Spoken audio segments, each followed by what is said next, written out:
Hi, hello, my name is Subhash. I am from grade 7th. Hi, hello, my name is Nadish from grade 7th. Today we are explaining about fraction. Subhash, what is fraction? A fraction represents a part of whole or more, generally any number of equal parts. You like pizza? Yeah, I like pizza. In this whole, 8 pieces are there. I will eat 3 pieces means 3 by 8. we ate 1 pieces means what is fraction? 1 by 8.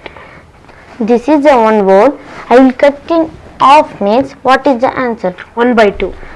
Okay, I will cut in 3 part means, sir, I will remove 1 means what is the answer? 1 by 3. This is the one whole. I will cut in 4 parts. I will remove 1 means what is the answer? 1 by 4. Thank you. Thank you.